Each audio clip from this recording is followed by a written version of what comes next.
Hey gamers, it's Kwing here, and I hope everybody had a great Christmas and an even more wonderful New Year's. Turtles Months is on hiatus for a little bit, and so is Rune Factory Frontier. Actually, Rune Factory has some really cool live-action stuff in the works and a funny skit explaining why the game's taken as long as it has. In the meantime, though, I've been playing Assassin's Creed 2 since November off and on.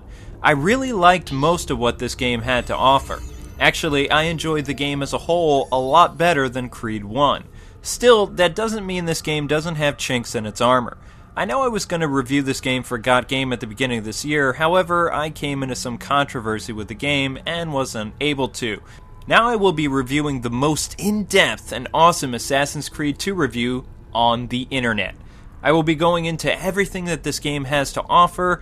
Also, as a special treat, I will be tackling the game's new sci-fi direction ending, plus many more things others have not.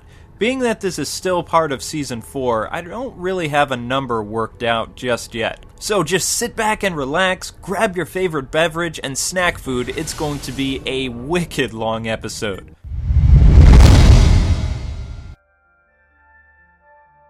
The game opens with Desmond and Lucy trying to escape Asturgo's base. However, they are successful and begin training Desmond to become the best assassin in the world. They do this by going back into the Animus and reliving the past life of his newest ancestor, Ezio. Ezio lives in Italy during the Renaissance in the late 15th century. Ezio spends his evenings with his brother racing on rooftops, visiting beautiful women, and running errands for his father.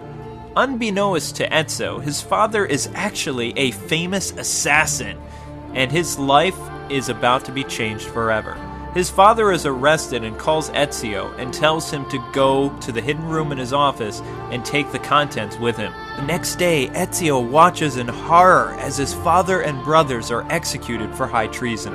Unable to save them, Ezio swears revenge on the killers and begins his path as an assassin.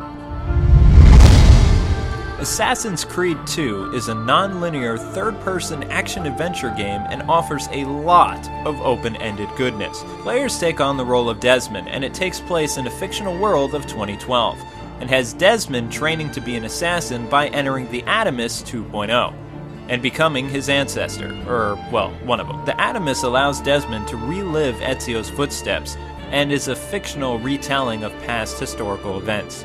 Gamers travel through Italy during the Renaissance, starting in Florence, then exploring Venice and even breaking into the Vatican. Unlike Creed 1, this game has a deeper emphasis on exploration and interaction with the city's populace. Since this is an open-ended game, once locations become unlocked, players can then go and explore just about anything in the game. Like having Ezio become a vigilante, jumping off rooftops, beating up robbers, and taking on assassination contracts, or playing messenger boy and delivering letters and packages to people for money. Ezio can also assassinate guards or attack large groups of them too. Creed 2 takes a different approach to the series and makes the stealth mechanic pretty much useless, but they have improved most of the nitpicking from the last game and added new features and weapons to the series as well. Instead of drowning like the last Assassin's Creed game, players can now swim and even escape while swimming. Money has always been a factor in these games, but Creed 2 actually adds economics to the mix, letting players choose how to spend their money and teach them to save their pennies to buy more weapons or visit the doctor. Combat's also been improved greatly since the last game, and players can now steal enemies' weapons fighting barehanded. Ezio would not be the assassin he is without cool new tools of the trade, like 2 hidden blades, a poison blade, smoke pellets, and even a gun too. But we'll talk about that stuff later.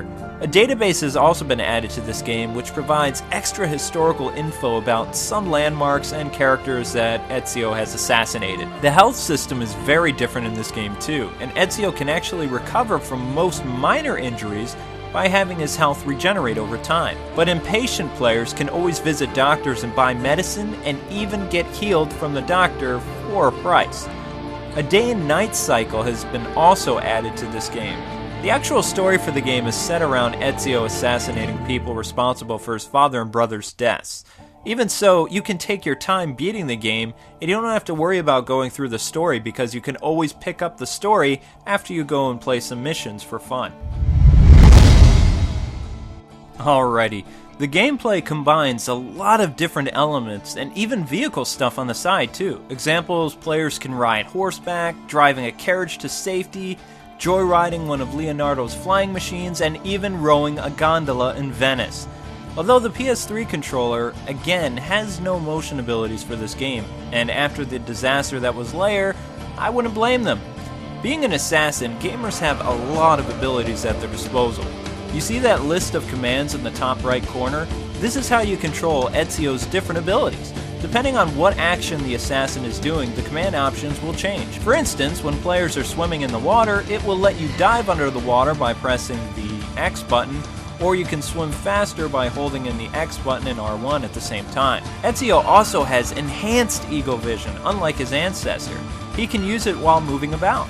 You activate the Eagle Vision by pressing the triangle button.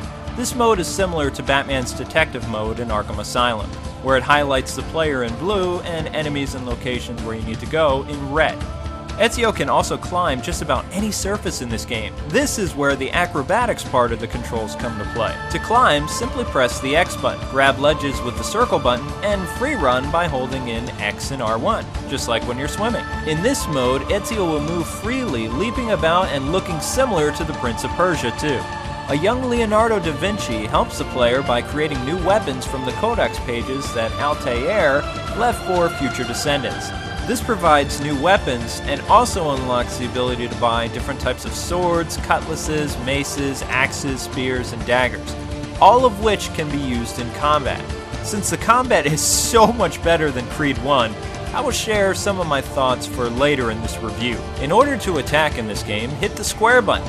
Players can defend by holding in R1 and counterattack at the same time by holding R1 and hitting square while being attacked. If done right, your assassin will perform a devastating kill move. Holding in R2 brings about the Combat Option menu, where you can select a variety of weapons and items to use against your enemies. The last mode that is the most interesting that this game has to offer is blending with your environments and hiding in plain sight. Now, blending may be performed with any group of people, instead of a specific character type as with the first Assassin's Creed. Creed 2 features a notorious system, with your assassin becoming more recognizable depending on his behavior, actions, location, and current missions. His infamy can be reduced by bribing heralds, removing wanted posters throughout town, assassinating corrupt officials, or changing the type of cape that Ezio is wearing. There are also many ways to interact with non-playable characters in this game. In fact, you can hire them with the triangle button to serve as distractions, and thieves and mercenaries will fight alongside Ezio when fighting lots of guards. Ezio can also use money as a distraction by throwing it on the ground, which will cause civilians to scatter for the money, which distracts guards, trips up the guards, and even helps Ezio escape or get into locations where he's not supposed to be. So as you can see, the gameplay has changed significantly and offers a lot of very interesting gameplay mechanics. Since Assassin's Creed 2 essentially takes place in this kind of Matrix-inspired world, the graphics reflect that. The day-to-night feature adds a great new dimension to the series and the game as a whole, which creates this sense of realism that echoes throughout all the different cities. It's next to impossible for me to explain all the bells and whistles that this game has to offer. All I can say honestly about this game is that it looks amazing. The one thing that probably caught my attention the most is how the different locations reflect the statuses of the city. Ezio first travels to Florence, which is considered kind of this banker city and has a mixture of both upper class and middle class themes, whereas Mario's villa is kind of run down in the beginning, giving off that muddy, grungy, falling apart vibe, but players have the ability to fix it later on. Tuscany was a countryside fortress centered around the lower class group, and it was kind of this farm community where everything was all bleh. Whereas Venice was actually the biggest city next to Rome in this game, and it had different parts of the city reflecting the various classes in Venice.